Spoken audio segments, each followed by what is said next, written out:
Hello there, and welcome back to the Disc Connected. I'm here with Ariel, Esteban, Cayer, who is one of the individuals behind Kani Releasing. Ariel, thank you for coming on here. This has been such a treat to be able to see you. Hi Ryan, thank you for having us. It's going to be me today, or you're usually a two-person operations, and then Pearl couldn't make it, but she's the brain, so I'll do my best. Well, I'll consider that for next time. So what is the relationship between you and Pearl? We're married, actually. Wonderful. Yeah, so it's a true mom and pop, label, if you will, between her and I. We've both been working in film for a very long time. I've been a film programmer for almost a decade with the Fantasia Film Festival in Montreal, and Pearl has been doing film sales for Good Move Media, which is sort of the step that gets a film from a distribution to a production to a distributor all over the world. And so we knew each other through that, and sort of connected, and then eventually wanted to sort of bring both of our sort of brains together for this project, during I'm sure we can get into that in a bit. And currently, I believe you said you guys are in Hong Kong. Is that correct? We are, yeah. Wow. So I do have one interview that I've done with an individual in Hong Kong, and because it seems like the experiences for everybody is just so different. Can you share perhaps some of the things that have been a little more limited because you're doing this from Hong Kong and getting things released in the States? Is there anything that's been difficult due to that? No. I mean, actually, we're incredibly happy and kind of blessed to be here, especially relating to this specific kind of work that we want to do with Kani. We're releasing Asian films, so for us it makes perfect sense to be in this part of the world and be in this time zone. Increasingly also wanting and planning to release Hong Kong films. And so, no, it just makes perfect sense to be in the city for that. And I don't think we would have been able to do the kind of work that we've been doing to the extent that we've been doing it. We're both Canadian originally, so from Canada or from the U.S.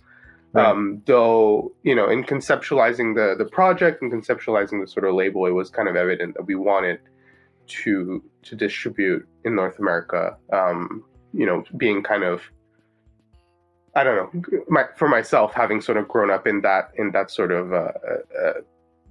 film ecosystem, and also maybe physical media ecosystem as well. We kind of wanted to be a part of that. But no, I think it plays to our advantage to be here for sure. Well, speaking on that ecosystem, you have just flourished in the eyes of me and at least a handful of others that I know are big fans of Kani with this partnership with OCN and likewise with Vinegar Syndrome. Can you share how that started for you? Totally. I think we were thinking about how to do it, like how to start Kani as an idea. It was going to be like a zine for a while, and then it was going to be like a newsletter for a bit, and at some point it turned into like a Blu-ray label, and now it's a more kind of a distribution company. So yeah, as you know, there's like the sort of the limitations of starting a business or there's things you need to meet, requirements you need to meet. And so we were trying to figure out, like, how do we do this? Do we manufacture everything here and sort of, fulfill out of our house and, so on and so forth. And it quickly became, that was the hurdle, the sort of what is the model that we find. And then, right. I mean, I had been a fan of Vinegar Syndrome for a long time as well. And so, and we had common friends within the industry and things like that. And so we kind of investigated a bit, like who would be a good partner for such a project at such a scale. And of course, OCN, became very quickly the kind of a good candidate for that. Yeah. I think at the time when we were kind of starting, maybe Fun City was one of them. It was like they had a few labels, and we signed on quite early. Though it did take us a bit of time to sort of get going, and now, of course, it's grown into something quite incredible. So to a behemoth. yeah, and so quite happy to sort of have been there in the early stages as well of that. Yeah. Nice. So I got to ask, we see it on all of the product listing pages. Can you share where the name Kani comes from and why you chose that as the name of the label? Yeah. So Kani is a Japanese word meaning crab, or fake crab, which is actually kind of important to the name too. So either an actual crab or like crab stick, something like that. But most importantly, it's also the nickname that Ozu Yasujiro gave his tripod, his little cute orange three-legged tripod that he got made specifically to be able to capture the sort of tatami shots that are so emblematic of his cinema. They're so the sort of tatami level, ground level. And the name, and we wanted a name also that, Mubi, Kino, like sort of short, punchy name right. that, people could remember.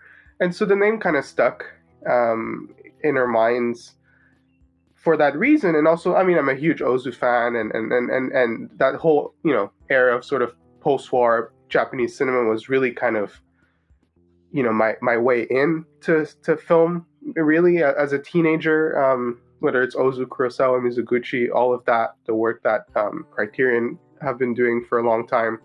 Yeah.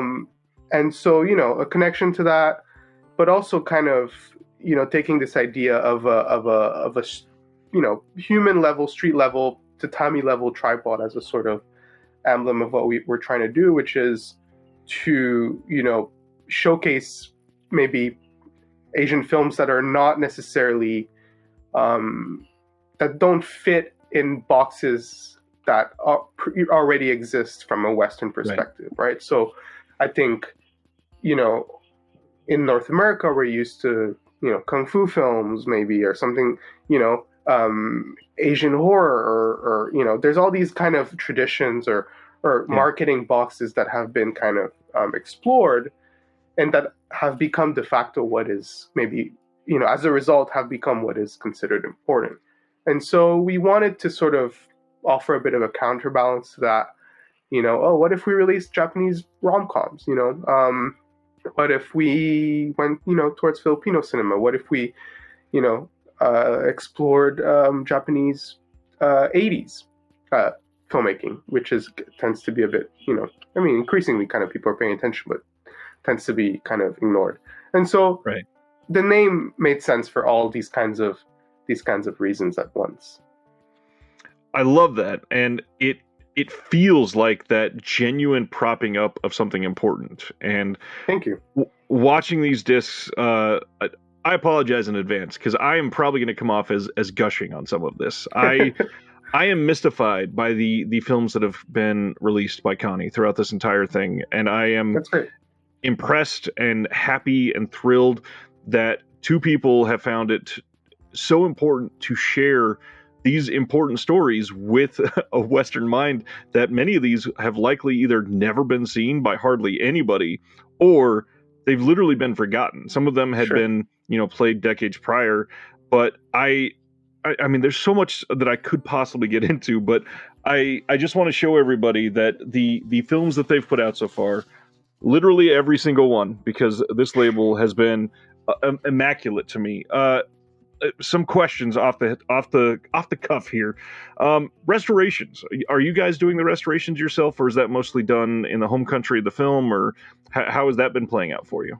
So at the moment, we've mostly been licensing restorations, and that's something that we've you know, it's always a question for us, or always a concern, which is to say, um, I guess I can get into the story of sort of Cain and Abel, right, which was our Yes. second release, and which really opened this question up for us.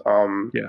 I think historically there's been, you know, this demand, for restorations on the Blu-ray market, or just on the sort of restoration market Right. that leans towards, um, work being done in certain labs, whether in Europe or in North America.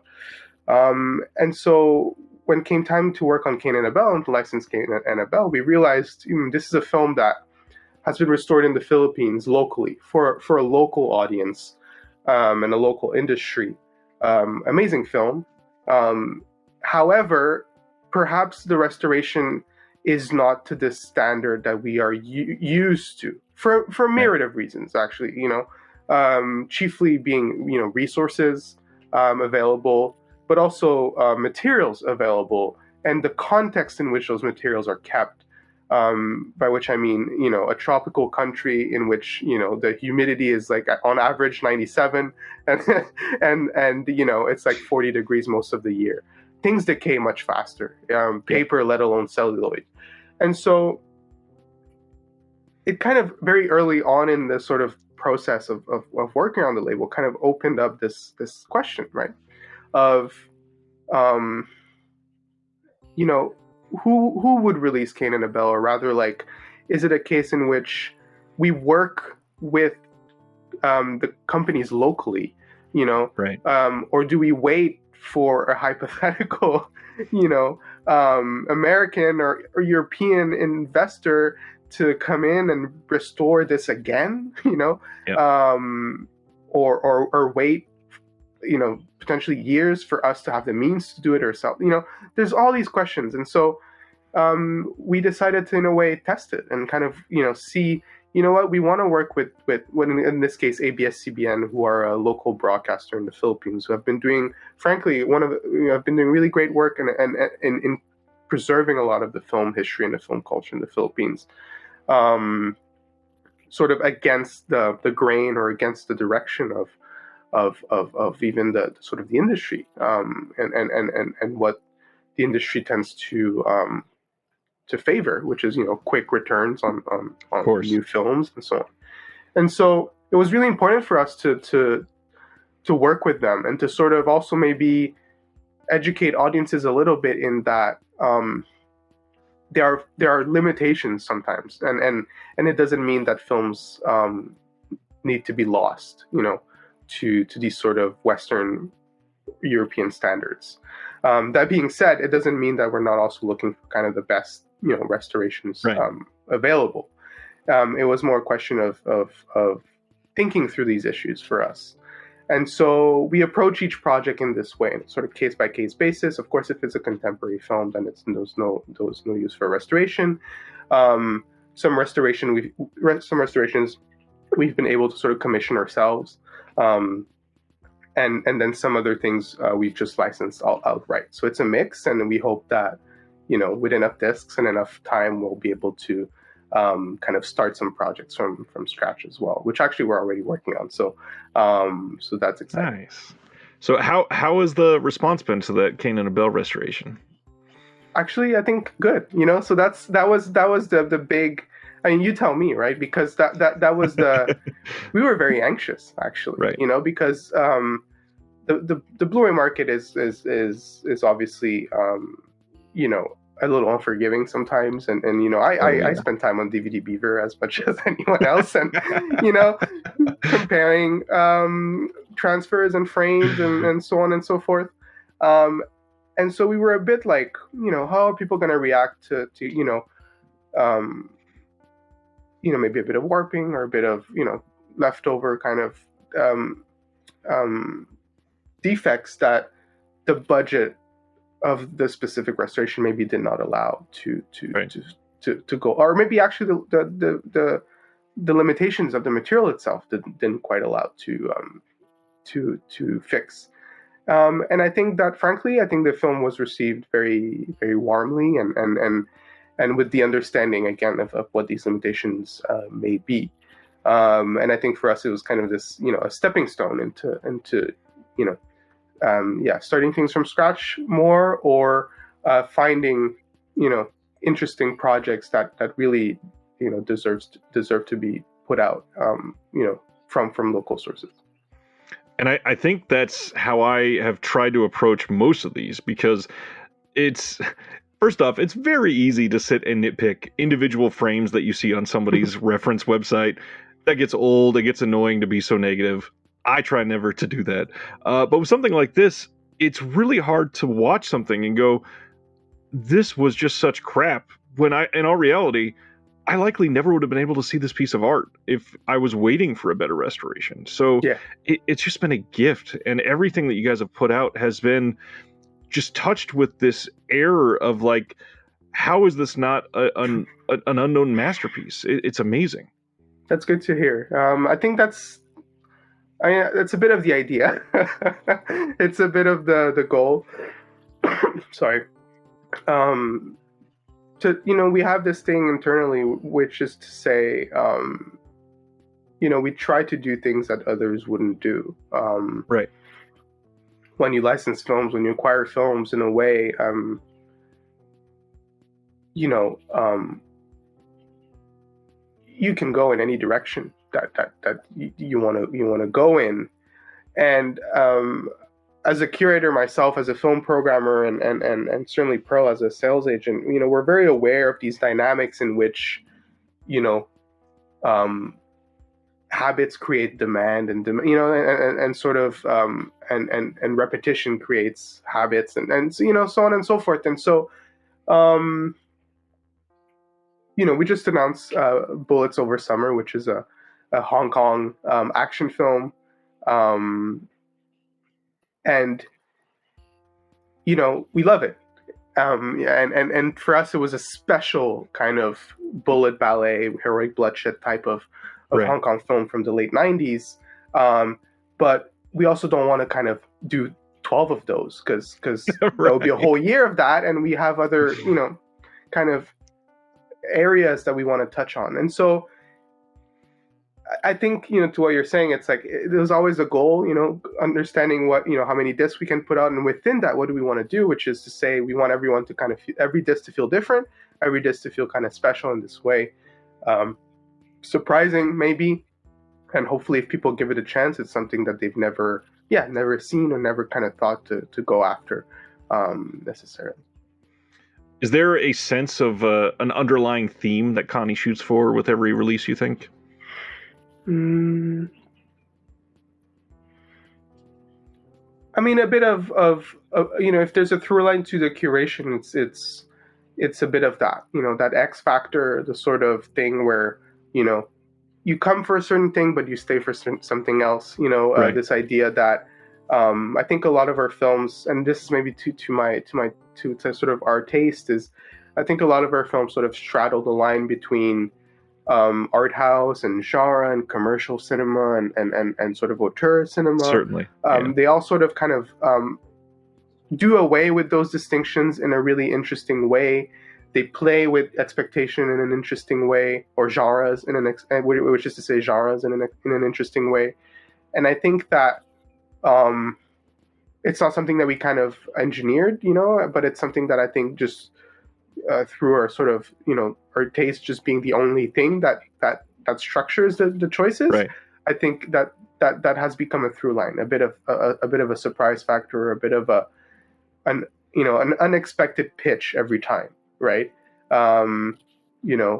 It's an office comedy, but it's also a musical about mental health and other and loneliness, right. Or here are two kind of Japanese punk film from the 80s, but they're also incredibly colorful and sort of and I'll also say this, like, I guess that the other through line has been to have films that feel very local, to Yes. wherever they were made, whatever culture they come from, whether it's Japan or the Philippines. And I mean that in the sense that these are films that, might take a bit of explaining, right? Like there's elements in them that might take a bit of contextualization and might take a bit of program notes and essays to sort of unpack, because they deal with whether it's sort of societal or industrial sort of concerns or political concerns that are very local to wherever they're from. And I think in having that in mind, or gravitating towards these kinds of work, we've found ourselves also showing films that are kind of Asian in this broader context. Yes. Right? If you take something like What's Up Connection, which bridges the gap between Japan and Hong Kong, Osaka and Hong Kong, and even so, right? It's not a Tokyo movie; it's an Osaka movie. Right. You have to know Osaka. You have to explain what these neighborhoods are like, what they mean in the context of Osaka, and same for Hong Kong. It's not necessarily the Hong Kong of John Woo. It's a very specific Hong Kong that requires some contextualization and so on, right? And so I think that is something that has emerged, where I feel like all of our films contribute something, I think, to hopefully to people's understanding of what Asian cinema can be and the kind of sort of themes and problematics that it kind of explores. Right? Well, one aspect that I will absolutely give great feedback is that locality comes through, and something that I've gravitated towards all of these is there's this underlying sense of identity, perhaps. Just pretty much every single story has somebody struggling with who they are as a person and trying to define where they fit in their family or their town, or continuing familial traditions, or so many different things. Like, again, this off the wall satire musicals that come out of nowhere, and you're just like, something about this, it feels similar to the other stories, because just as an ignorant white boy Westerner like myself, I have been very, very sheltered, and it's through a lot of these stories that I can absorb other cultures and realize what I've been missing. And without the gift of some of these films, I would never be able to see some of these tiny neighborhoods out in the middle of Southeast Asia. That it's like traveling the world, and I'm so grateful that you guys are doing this. That's great to hear. That's really great to hear. Yeah, hopefully it does a bit of that, and I think that, if we're doing one thing, I hope that we're kind of pushing people's boundaries a little bit in terms of just film and what that means also for the Blu-ray ecosystem, Blu-ray market. One thing I got to ask is, especially with Robinson's Garden, which I will hold up because I love this cover art. This is gorgeous. And then with What's Up Connection, you guys seem to be pushing theatrical pretty hard for both of these. How's that been playing for everybody? I think it's been going well, or it's been going quite. We've been surprised, to be honest. It's our first theatrical release. Yeah. We wanted to test it out, right? We kind of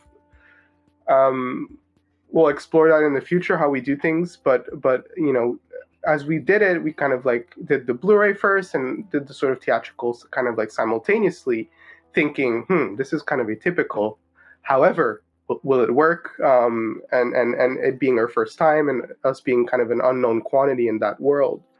And I want to say that, the response has been really, really positive in that people find the film in theater. And not only that, is even if they do miss the film for whatever reason, they come back to us, and then the sort of the interest is lit, and they come back to us, and we've had a lot of positive comments or intrigued people that we can then point to the disc and have people discover the film in that way.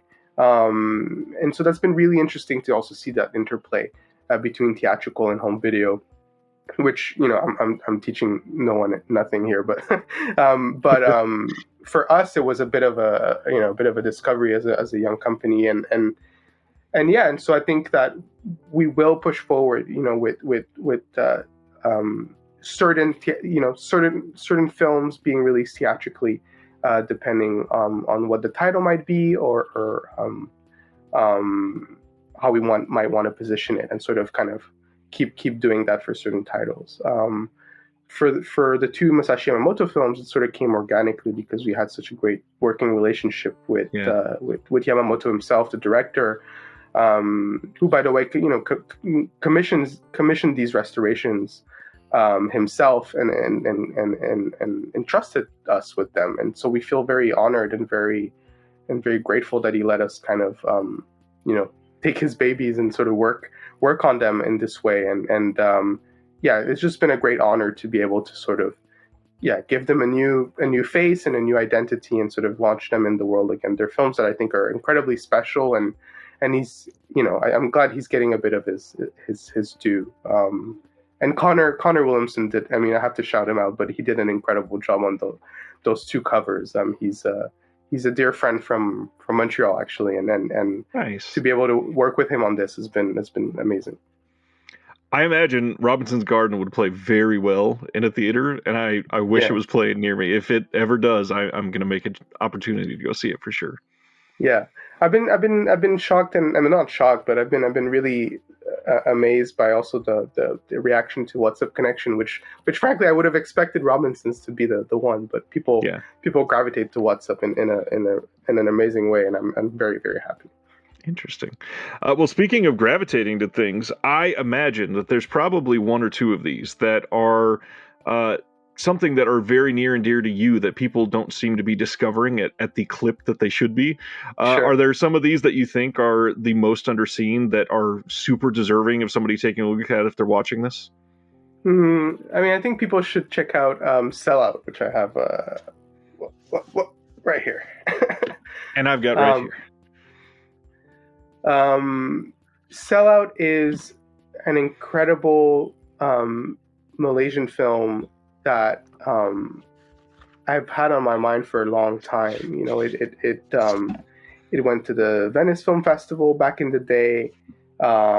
This was something that my colleagues kind of before me at the Fantasia Film Festival were huge champions of as well. And Junan hasn't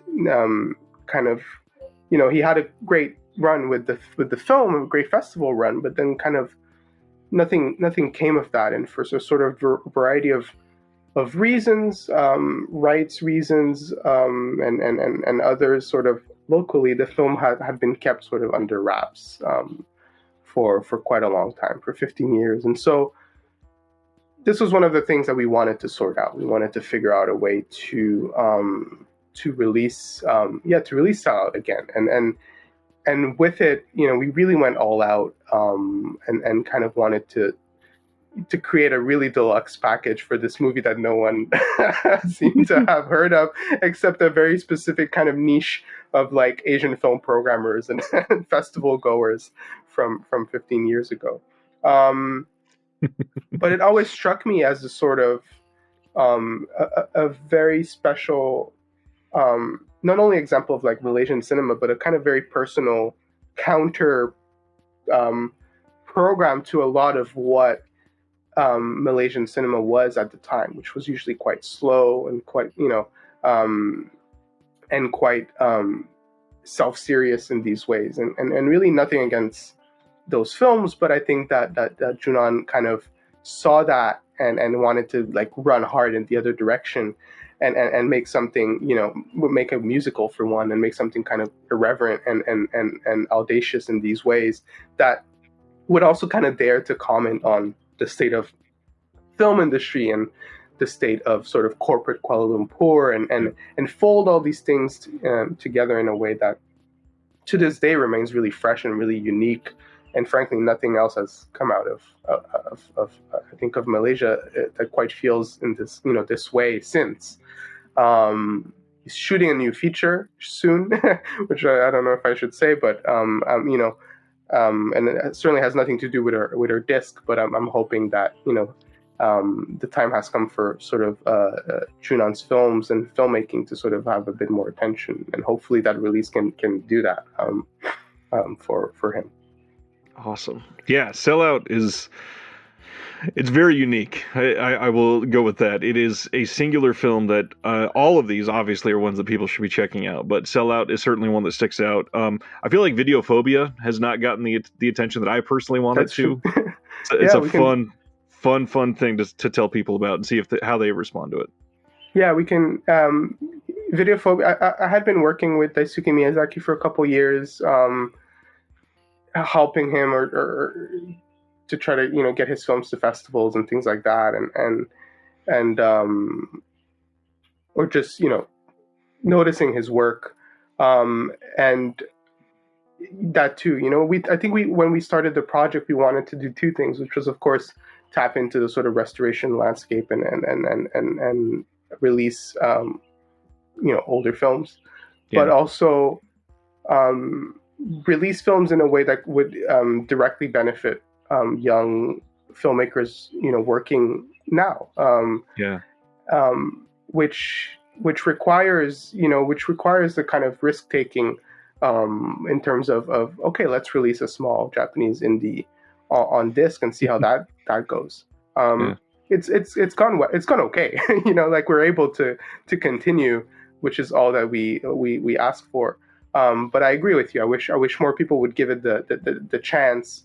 Though I understand that maybe newer films might kind of be a bit of a for some people be a bit more of a risk in that Right. I think like a lot of the audience, myself included, like we always wait for kind of time to validate something, but yeah, Videophobia, Ode to Nothing, certainly. I think that these are examples of contemporary genre, Asian genre, Japanese and Filipino genre cinema that are well worth digging into. Well, and Ode to Nothing was the focus of a CNN Philippines article that came out about Kani that it seemed to get passed around quite a bit, and I'm glad it got some attention there. But yeah, it's one of those films that if you just take that chance and risk it, you are going to find something pretty much for everybody to relate to in that movie. Yeah, no, I mean I think so, and it was a huge. I mean, I think it's hard to kind of explain away, how big the movie was locally, Yeah. and on the festival circuit that year, certainly.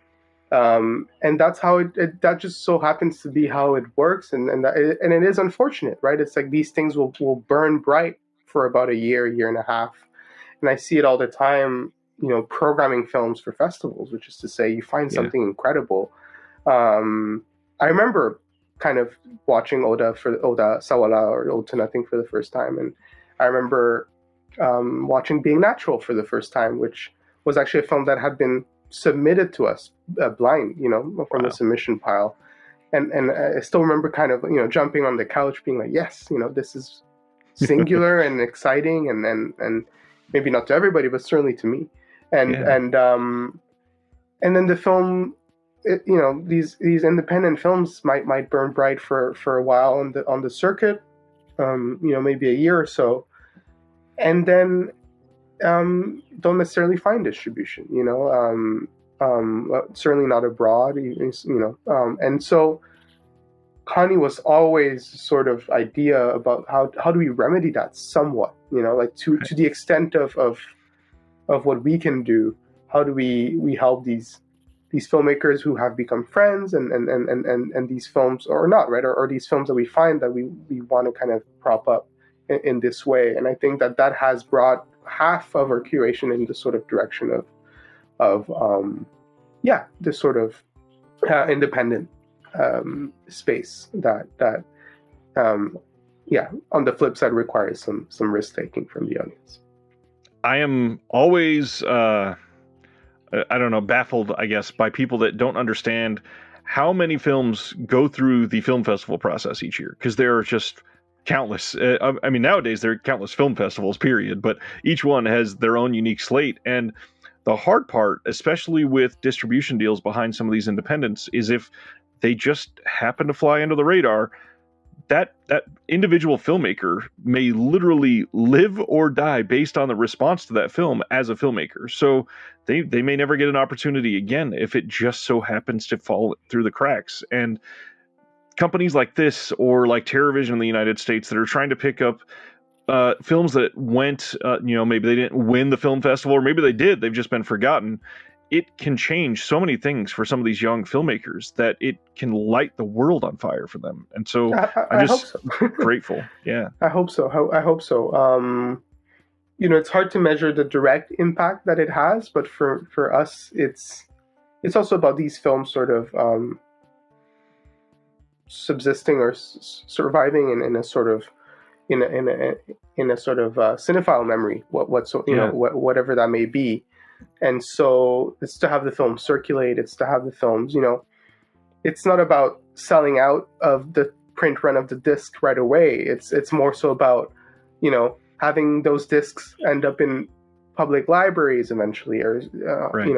the few video stores that are left. It's also about people stumbling on them 10 years down the line when when media is even harder to find or whatever. I'm not gonna speculate on Right. the future, but you know what I mean, right? The same way that you still stumble to this day, hopefully, if you're that kind of person, on sort of like an old DVD of something, and you're like, Yeah. shit, I've never heard of this. I gotta get this. Yeah. I gotta see this. I still, I'm of a certain age, but I guess that I still grew up in that ecosystem of literally, physically going somewhere, whether the library or the video store, and browsing and looking and having things catch my eye. And so, yeah, it is about that ultimately, right? It's about having the films survive as more than a sort of IMDb listing. What a great way to put it. Yeah, there's a lot of these deserve a legacy and not just something that you Google because you recognize an actor, basically. Totally. One of the things that are more important about a lot of these that I have to commend Kani on and get your take on is something that you brought up a little earlier, and that is this limited package that comes with each of these that provides just this massive amount of context. Some of these are coming with like 8 or 9 interviews on a couple of these. You've got great commentaries. The writing and the booklets are so important for, again, I'll put myself down happily because I'm so sheltered, but this random nobody from the middle of the Midwest in the US that wants to learn about these other cultures. Without that context, these movies are going to fly right over my head. But because it's this entire package, it digs into my soul and finds a place for me to go, damn, I'm learning. I'm expanding my appreciation just for the human form because of what this company is providing. So I know that's a huge lead in. What all do you put into the context behind these films? Because it's so important to the value on Western cinema. Sure. Yeah, like I said earlier a little bit, I think we try to contextualize every release with regards to, of course, the themes it's exploring, the sort of industry it's coming from, and the distinctive sort of film traditions that it's coming from. I think that requires, work as much as possible, working with local, and when I say local to the places, local writers, local artists or commentators, whether that's on a Hong Kong release, or a Filipino release. I think especially for Filipino films, I think there's so few labels releasing Filipino films. It's incredibly important for us to platform Filipino artists and Filipino writers and just seek out those collaborators that would have input and that would have information and context that we maybe do not have ourselves, right? And I think that's just the sort of baseline, the bottom line. Of course, once in a while, we'll have an American or Canadian or whatever writer write about a Japanese film or something like that. That's not to sort of exclude, but it's really just to kind of do our best to find the the better or the best voice to sort of speak Right. to something. And that's really like a disc by disc, case by case basis. Sometimes we're able to pull together more things, sometimes less. We produced discs during COVID that we had to do sort of Zoom interviews on, that now we look at them, we're like, oh man, like we're gonna get like, but we're also, kind of learning and perfecting the formula as we go. And hopefully that shows, and hopefully people have some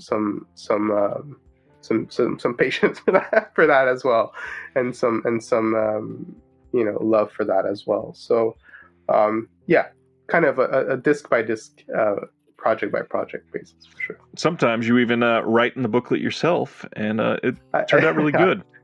I have. I mean, I've been a film critic, film writer for a bit myself as well, and so, if I feel like I can contribute something, I prefer not to. In this case, it's kind of just a division of sort of your brain. Right.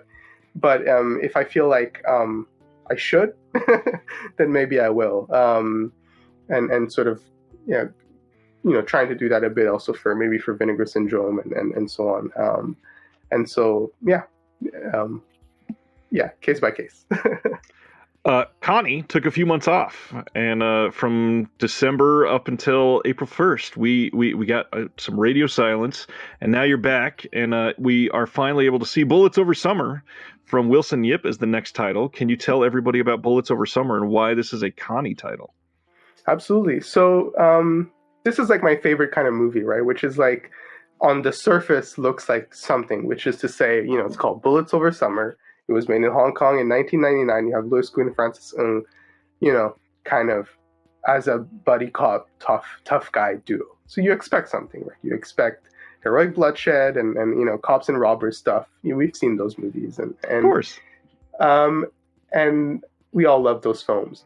And I think that going into Bullets Over Summer, both Pearl and I were kind of blown away by what Wilson Yip does, and you have to kind of contextualize it, right? It's 1999, which is already sort of the tail end of a sort of Hong Kong golden age of film, and this is a very young Wilson Yip, sort of coming into his career as I want to say an exploitation filmmaker, right? He was kind of making these schlocky horror films or comedies that for very little money, and then sort of building up his career into this space where he was able to have just a bit more budget and slowly inch towards what he really kind of wanted to do, which was make action films. As we've seen from SPL and Ip Man, that's really the sort of the zone in which he wants to be working. Not Motorway, that's Sir Chang, but that's sort of really the zone that he wanted to work in.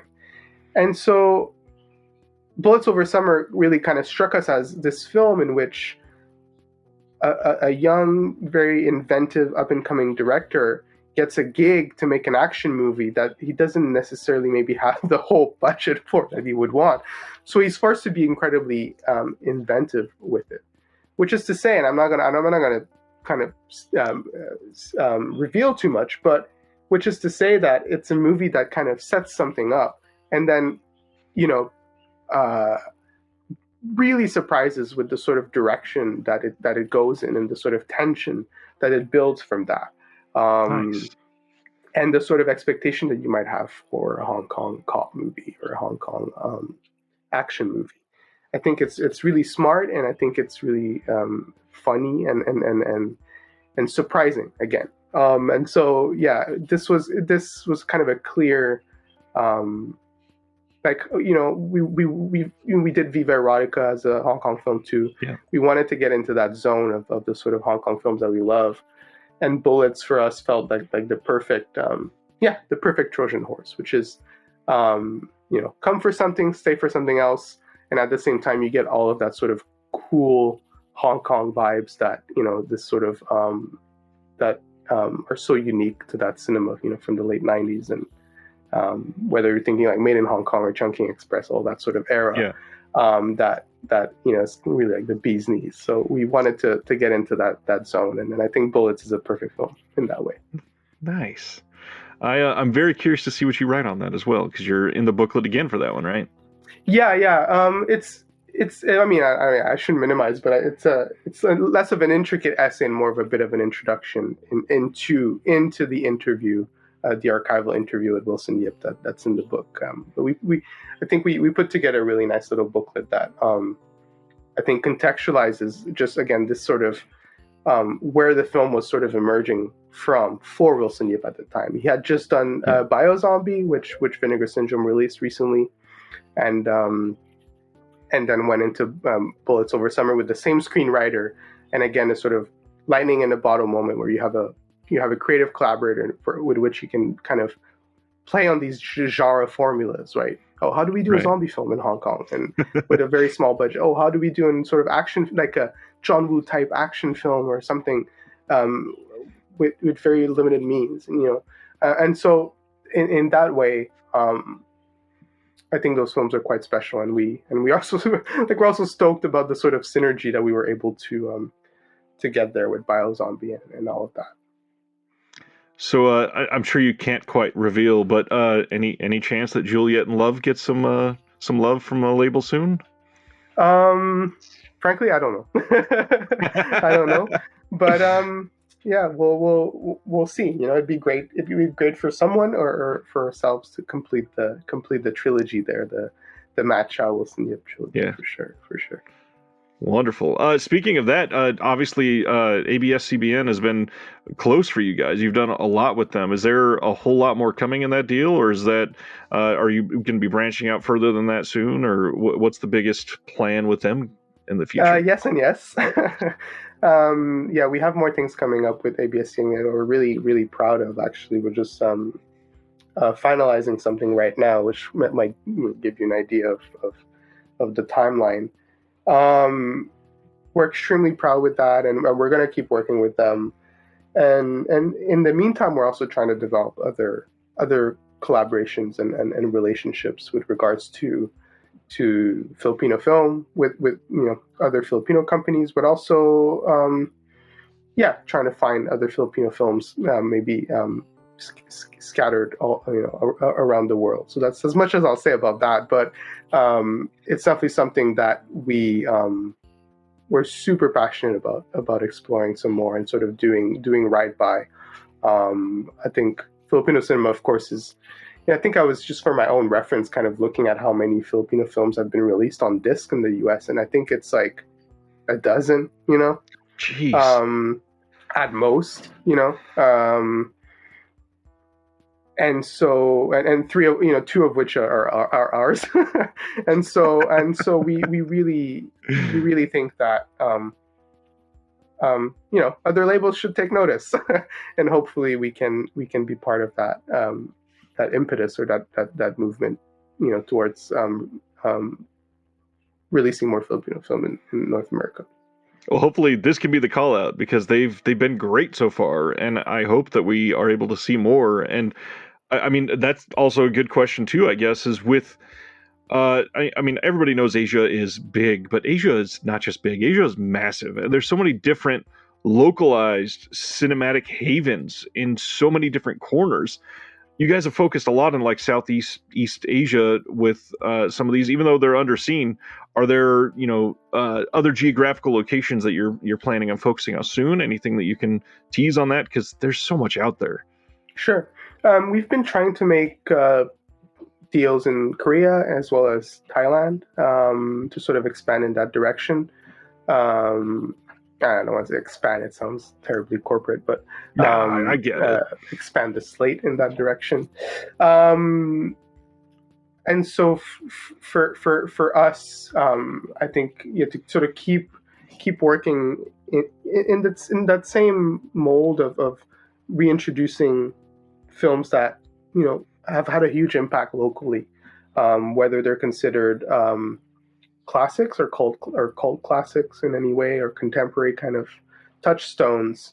Right. Certainly Thailand has a great cinematic history that that tends to maybe, I think maybe in the early 2000s people were more aware of it than they are now. But certainly, yeah, trying to do that and trying to work on Korean films as well, which we have a huge love for.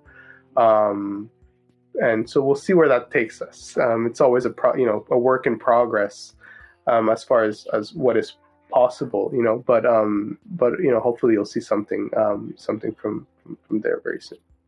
Nice.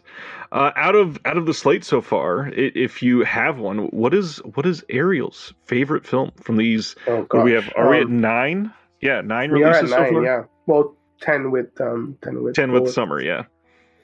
Um, hmm. I want to say maybe the one that gets me the most excited or the most proud, perhaps. We talked about Sella quite a bit, Yeah. and that's certainly um, the way the whole package came together, and what we were able to put on it, and the art and all of that made it feel really, really special to us. But very close to that as well is What's Up Connection, which again, I think that this is like the one of the ballsiest kind of covers that anyone making cover for movies could make. Yep.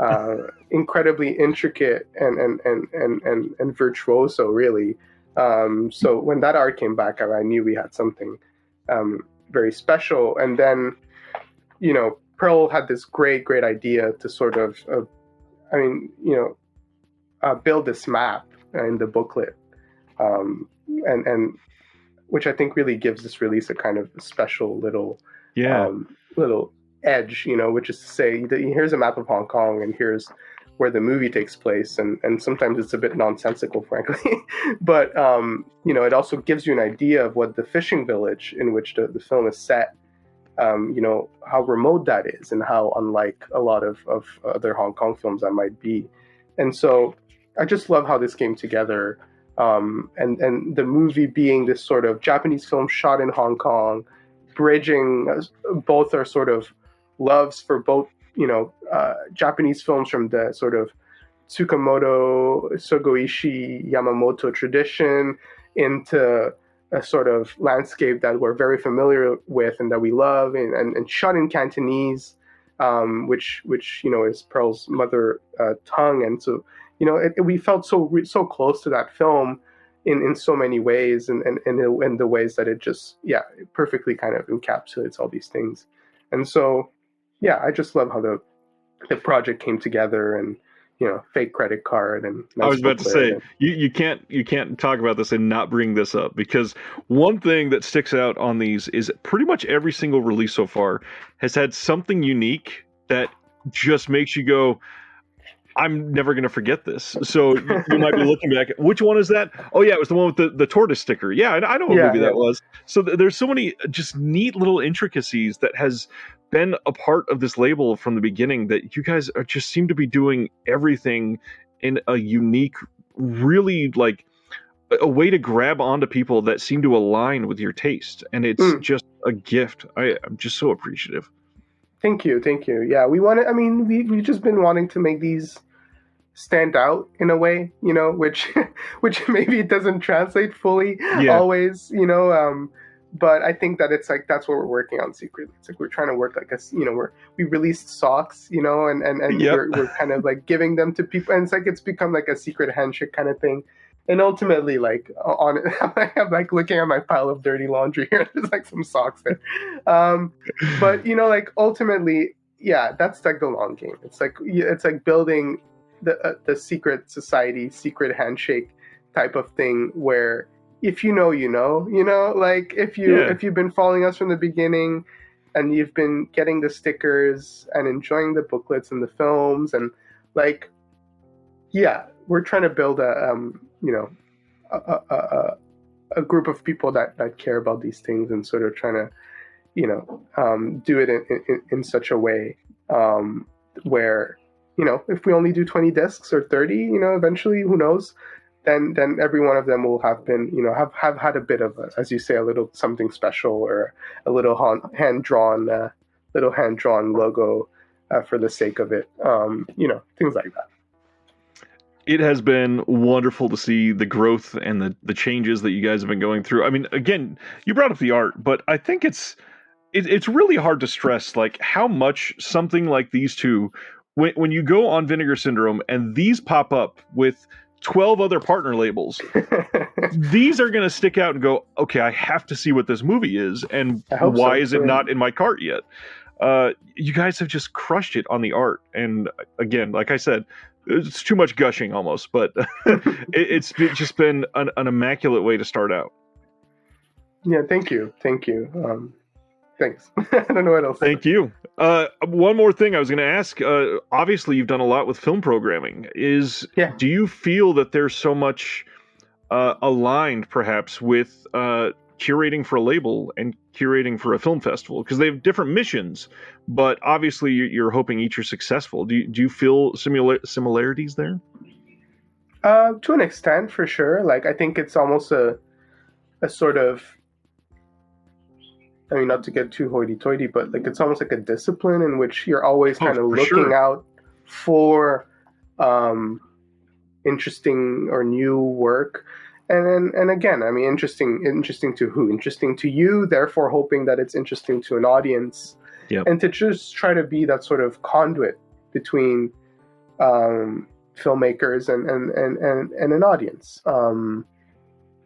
And so, some of the choices with Kani definitely have grown out of the curation for Fantasia. Being Natural is a film that, like I said, I programmed there. Ode to Nothing as well, and Tremble All You Want as well.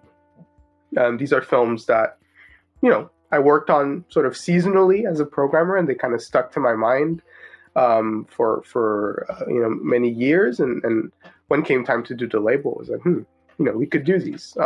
It'd be great. And so you build on these relationships, and you build on these. You have to trust yourself that if they stuck to your mind, there's a reason for that.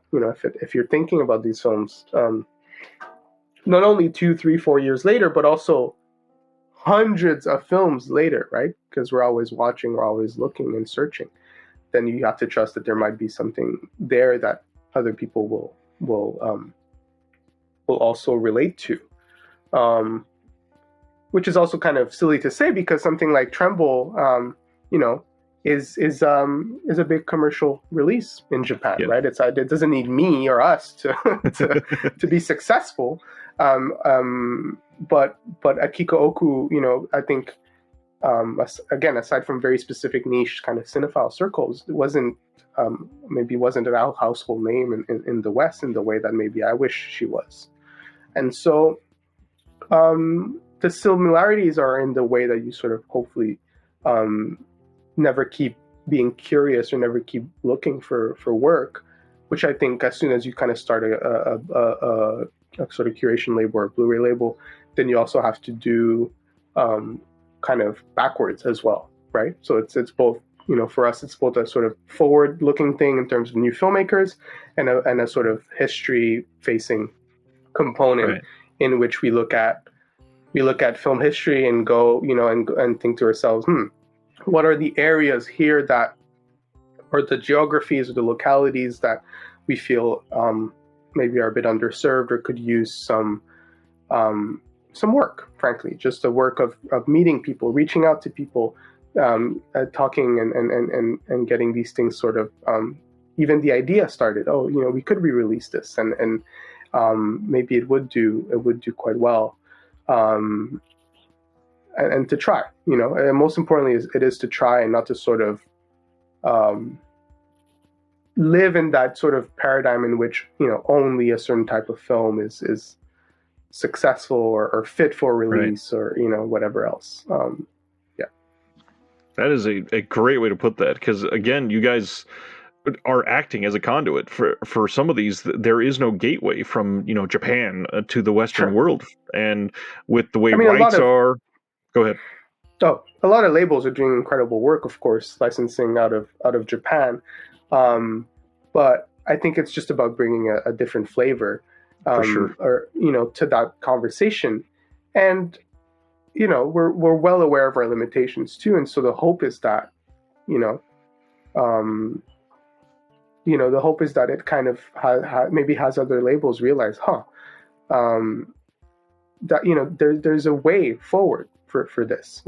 Please don't take all the films from us, but but that being said, it's not about that. It's really about like creating the space for smaller, kookier, weirder, Right. stranger films to sort of exist in that ecosystem. And so if it can have a sort of effect, then hopefully I'd be really happy with that. I'd be delighted with that. Well, and we kind of touched on it earlier in the conversation, but there are certain genres that don't get any love outside of the home countries. I mean, you brought up early on, like Japanese romances. There are thousands of those that Absolutely. nobody's licensing. Nobody in the Western world is putting out a string of Japanese romance films, and Yeah, something like Kani could do that. Absolutely. And so, you ask yourself why that is. And I'm not sure, but again, you create these niches over time and over, dictating what is important and what is Right. valuable. And so if Japanese film can, in the West is only means samurai films and maybe like a couple like gangster yakuza or gangster films. And again, I'm like the biggest Seijun Suzuki fan out there, as along with anyone else. But like nothing against those films necessarily. It's just that if you kind of perpetuate that mindset, then you're maybe closing yourself off to a lot of possibilities, right? And so that's really just it. Trying to open up the canon, so to speak, of what might be an interesting film. And the truth of the matter is, it is a risk, obviously, if nobody's putting out one of these underlying genres that's not getting any love. But if you find the right movie and it hits, suddenly 7 labels might be fighting for those titles and be putting them out as well. Well, I hope not. Yeah, keep with the kung fu. Just don't, But no, I'm and again, we'd be delighted to release one of these, but as well. Right. But it's just, I think it's not so much a competition again as a sort of supplementing and hopefully it's just emboldening others to think in these areas as well. It really is just about what you kind of you give attention to, or what you kind of throw your attention to, and resources at, and yeah, we'll see hopefully hopefully there's a good interesting change or something. All right, my friend. Last thing before I let you start tackling the work week in Hong Kong. Any teases for the future? Any broad strokes that you can say? A certain genre, maybe number of releases for the rest of the year? Sure. So,